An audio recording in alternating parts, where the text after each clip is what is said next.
한서준 아내분 되시죠? 예, 그런데요. 어디세요? 저 김현수 변호사라고 합니다. 서준이 친구고요. 아, 예. 예, 공사 현장에서 사고가 났는데 지금 이게 일이 커져가지고 다쳤어요, 그 사람이? 과실치사로 재판 가면 서준이 무조건 져요. 근데 지금 합의를 하면 얘기가 좀 달라지거든요. 합의요?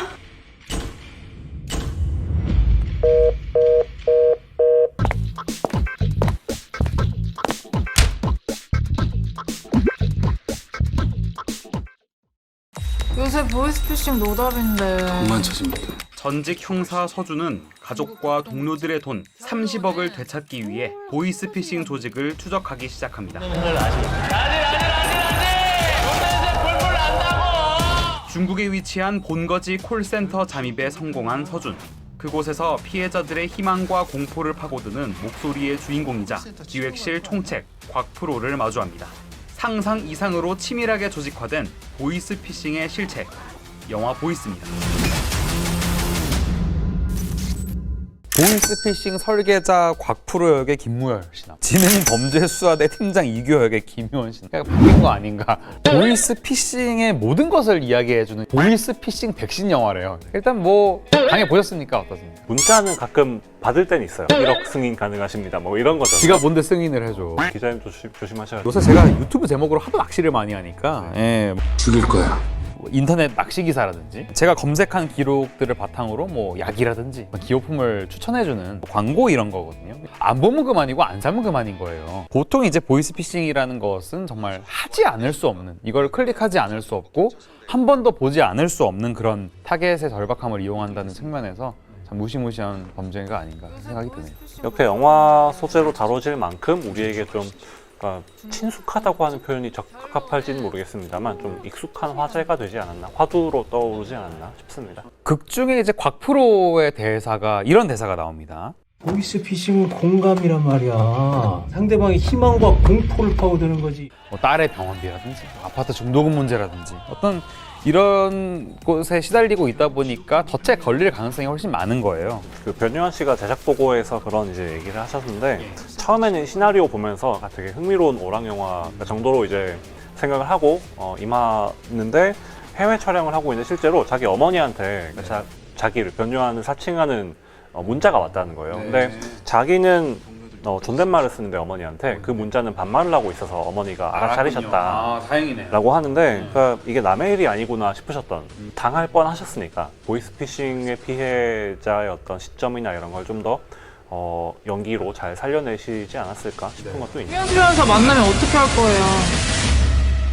죽일 거야. 김미영 팀장님이신가요? 연변말투 뭐 이런 거 생각나잖아요. 당신 딸 납치됐다. 근데 딸 옆에서 밥 먹고 있는데 있지도 않는 자식이 생겨있는 거.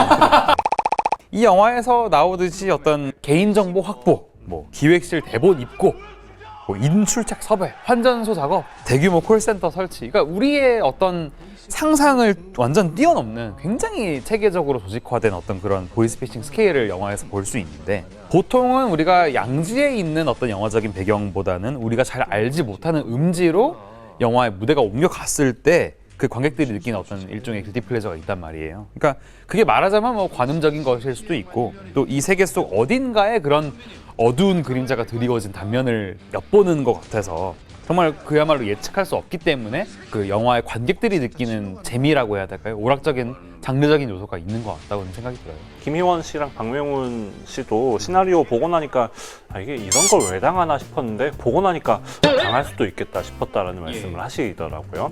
그러니까 그만큼 김선, 김곡 두 감독님이 그만큼 사례 조사나 이런 취재 같은 걸 굉장히 많이 하면서 좀 준비를 하셨을 거라는 뜻이겠는데 어디까지나 상업영화라는 테두리 안에서 그럼에도 이 소재에 대해서 얘기를 만드는 데 있어서 세부적인 요소들은 여러 어떤 금융이나 형사 관련 그런 기관들 좀 취재나 도움도 많이 받으셨다라고 하더라고요. 설경구 씨랑 한효주 씨가 주연했던 감시자들이라는 영화가 있어요. 이 영화들을 보면은 어떤 범죄 대상에 대한 감시만을 전문적으로 담당하는 어떤 경찰 내 특수 조직 감시반 이야기를 다룬 얘기란 말이에요.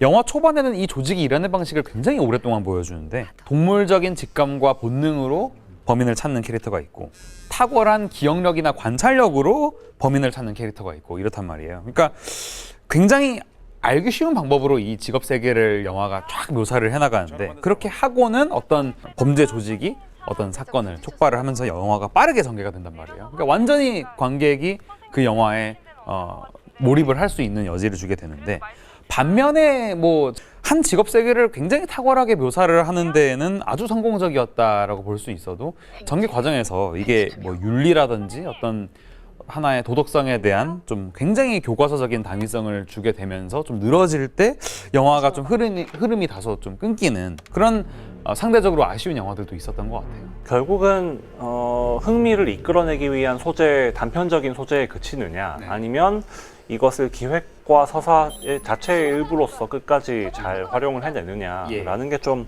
영화 만족도에도 말씀하신 것처럼 영향을 좀 줄 것 같은데, 말씀하신 감시자들 같은 경우는 특정 직업을 소재로 하면서 말씀하신 것처럼 그 팀플레이 하듯이 역할이 다 나눠져 있었죠. 뭐 선수 들어갑니다, 뭐 이런 거.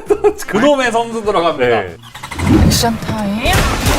반면 이제 보이스 같은 경우는 보이스피싱이란 범죄에 있어서 진행 과정을 파고들면서도 어떤 막 조직원들 하나하나가 영화의 중요 캐릭터로 다뤄지는 건 아닐 것 같고, 전직 형사인 서준의 시점에서 펼쳐지니까 뭐 전개에 있어서의 몰입도는 충분히 확보되는 작품일 것 같습니다. 요즘엔 좀 그런 경향이 상대적으로 덜하긴 합니다만 영화에서 재미와 교훈이 있으면은 이 두 마리 토끼를 다 잡아야 한다는 강박 같은 것이 일종의 한국 영화 전반에 좀 있었던 게 좀 사실이었던 것 같아요. 감동도 줘야 하고. 그렇죠. 뭐 할 게 너무 많아. 예전에 박해일 씨와 박희순 씨가 나왔던 10억이라는 영화가 알죠. 신민아 씨도 나왔죠. 네, 맞습니다. 그 10억을 상금으로 준다는 서바이벌 프로그램을 이제 그 인터넷 방송국이었나요? 그런 걸로 진행을 해서 섬에 사람들이 모이죠. 근데 얼핏 사람들이 살아남고자 서로를 막 그런 뭐 죽이기도 하고 이런 그런 인간 군상들의 얘기 약간 사회학적 실험 같은 어떤 그런 느낌을 일 것 원래는. 같았는데, 그렇죠. 네. 보고 나면 약간 그 쇼를 기획한 인물에게 뭔가 사연이 있는 거죠. 맞아요. 네, 복수를 하기 위해서. 알고 보니까. 네, 그러니까 그런 게 어떤 오락성과 함께 스토리적으로 뭘 말하고 싶어하는 그런 어떤 요소가 집어넣고 하다 보니까 그 과정에서 사실은 좀 이도저도 아닌 결과물이 될 수 있는 건데, 그런 결과들을 우리가 여러 작품을 봐왔던 면이 있다 보니까 이제 기대하면서도 우려가 들 수 있는 거죠. 이런 보이스 같은 영화들이 나올 때. 이제 그런 우려를 다소 불식시켜주는 것이 바로 이 영화를 연출한 감독들이라고 할 수 있겠는데, 감독들이죠. 김선, 김곡, 쌍둥이 감독이더라고요. 예. 독립영화계의 스타 감독으로 평가를 받기도 하는데 2000년에 애니메이션 이 사람을 보라로 데뷔했으니까 벌써 22년 차 감독들이에요. 굉장히 그 어떤 철학적이고 인문학적인 인용을 통해서 좀 악명을 떨쳤던 감독이라고 할 수 있겠는데, 기성 어떤 사회에 대한 시스템을 뭔가 날카롭게 비트는 그런 영화들이 좀 있었는데, 물론 2011년에 화이트 저주의 멜로디라는 어떤 그런 공포 영화로 이제 상업 영화에 도전을 했었는데 이게 관객들의 버림을 받았단 말이에요. 10년 만에 한마디로 이 상업 영화의 재도전인데, 어쨌든 이런 필모그래피를 가지고 있는 만큼 어떤 관객들을 만족시킬 수 있는 어떤 장르적인 쾌감과 동시에 이 사회를 향한 좀 날카로운 비판적 시선 또한 계속 유지를 해가면서 살려낼 수 있을지가 영화에서도 보는 재미일 것 같다는 생각도 듭니다. 저는 그 곡사 감독님들 영화보다 저는 신의 10일 지면에 이제 연재를 하셨었거든요. 격주로. 아, 그래요? 칼럼을. 예. 그걸 통해서 좀 접했어서 예, 그분을 예. 기억을 하고 있는데, 네. 이번 영화 보이스로 좀 다시 한번 관객들과 평단에 좀 좋은 반응을 얻기를 좀 바라봅니다. 어떤 그런 교훈충 느낌으로 한번 가볼게요. 보이스란 영화가 어서 흥행에 성공을 해가지고 정말 잠재적인 보이스피싱 피해자 한 사람이라도 줄어들 수 있는 계기가 되기를 바란다는 게 제 박홍각입니다. 저는 그럼 반대로 그냥 신선한 오락 영화로 기억되기를 바라봅니다. 웃고 웃진 않더라도 몰입해서 즐길 수 있는. 영화 보고 웃으면은 피싱 하시는 분이죠. 네.